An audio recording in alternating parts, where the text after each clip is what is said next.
They're not getting us again. Not this time.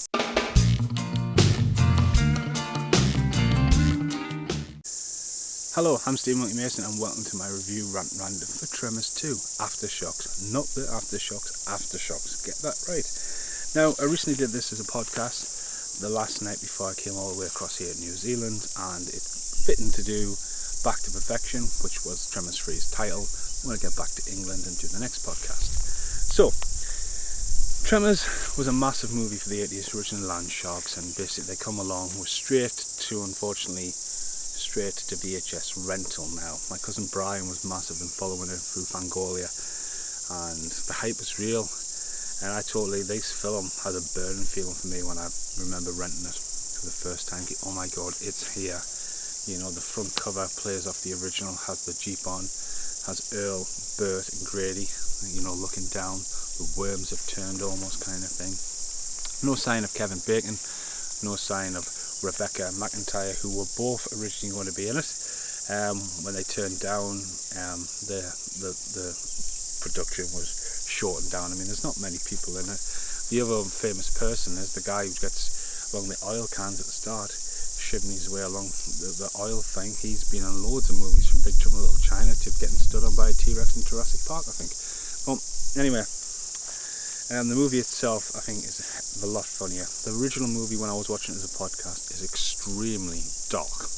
Literally, you know, the death toll's massive. The death toll in this is only like 3 people, maybe it's 4. Maybe it's just the 3. And not being funny, it's all the Mexicans. So the story is, Earl has basically spent his time and money on ostrich, and we're going to cut to some ostrich footage. So in Tremors 2, he buys some emus, ostriches, to try and set up a breeding farm. Yeah, we're back. I'm not sure how the ostrich footage is going to go in. Might be more in the outtakes, but yeah.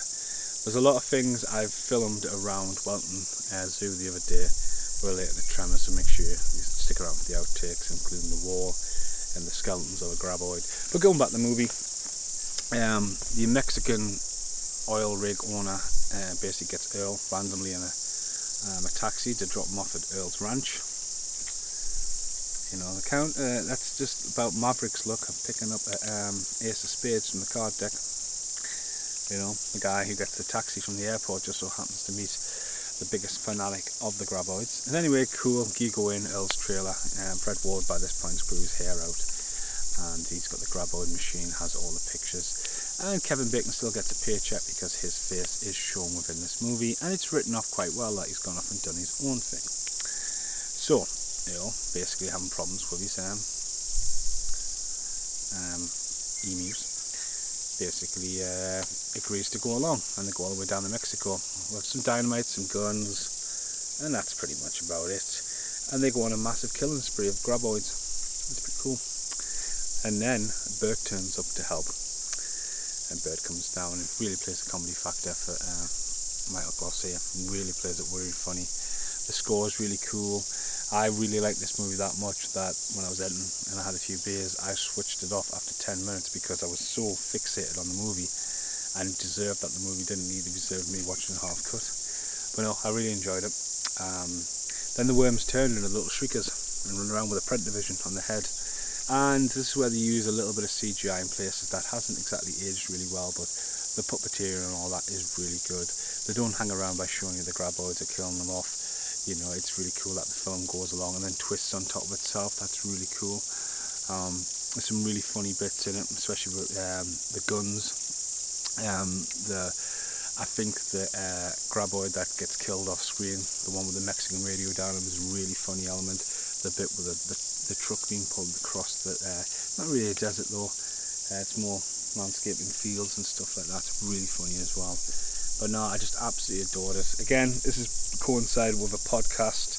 I'm just reflecting on it there. So I am looking forward to seeing the third one and doing the podcast for that, and then come back and doing the review. But it's a brilliant sequel. It's a shame Kevin Bacon didn't return, and it's weird how this remake or reboot with Kevin Bacon and Fred Ward has just been lost in the limbos and hasn't even been given a Netflix special yet. But if you've never seen Tremors 2, it's great. And this series obviously is going to be Tremors 2, 3, 4, 5, 6, and then by the time we get to 6, 7 should be out because it's done, it's wrapped. So yeah, see you in the outtakes.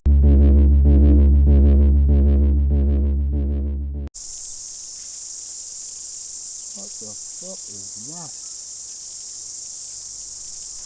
Shit, you know that looks like a graboid down there, hang on. Can you see that? I don't know what that is. Some kind of graboid. These fence posts start falling down, I'm out of here. Especially after the last fiasco, the last video. I think you're going to lose a finger. I'm not. Ooh. I'm going to take and lose an eye though. Go and put your hand out, see what happens.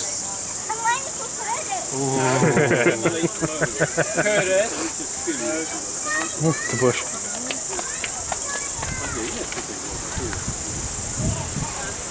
Oh, that's weird. Real coarse. Yeah. Soft here. So yeah, in Tremors 2, start the movie. You said. Oh, nah.